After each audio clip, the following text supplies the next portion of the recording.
నమస్తే అందరికీ.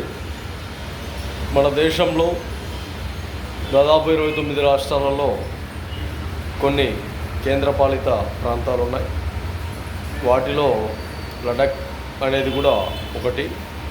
ప్రత్యేక రాష్ట్రం ఏర్పాటు చేయాలన్న ఒక అంశం మీద దాదాపు కొద్ది రోజుల నుండి వాళ్ళు అనేక కార్యక్రమాలు, అనేక ధర్నాలు, అనేక ర్యాలీలు, అనేక బీభత్సమైన పరిస్థితులు నెలకొన్నాయి. అక్కడ కేంద్ర ప్రభుత్వం ఖచ్చితంగా చొరవ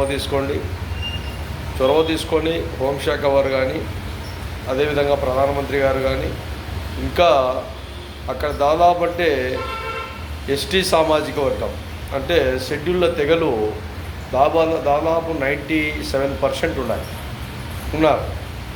వాళ్లకు అన్ని విధాలుగా స్వతంత్ర హక్కులు కల్పించే విధంగా ఒక రాష్ట్రం ఏర్పాటు కావాలా, రాష్ట్రంలో ఉండే విలువలతో కూడిన మాకు స్వరాజ్యం మాదిరిగా ఉండాలా అన్న ఆలోచనలు చాలా వరకు వ్యక్తిత్వాలు ఉన్నాయి. రాష్ట్ర ప్రభుత్వాలు ఏ విధంగా అయితే మనము ఈరోజు పరిపాలన చేసుకుంటున్నామో అదేవిధంగా కేంద్ర పాలిత ప్రాంతాలు కొంతవరకు చాలా వరకు అవి గవర్నర్ గారి విధానంలో ఉంటుంది, లేదంటే రాష్ట్రపతి గారి విధానంలో ఉంటుంది.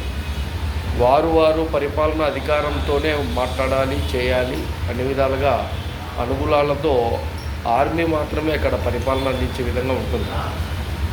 కాబట్టి ఖచ్చితంగా కేంద్ర ప్రభుత్వం మంచి నిర్ణయాలు తీసుకునే విధంగా లడఖ్ ఒక మంచి ప్రాంత విధి విధానాన్ని ఏర్పాటు చేసే విధంగా ఉండాలని మహాజన రాష్ట్ర సమితి ఆంధ్రప్రదేశ్ ద్వారా తెలియజేస్తున్నాం.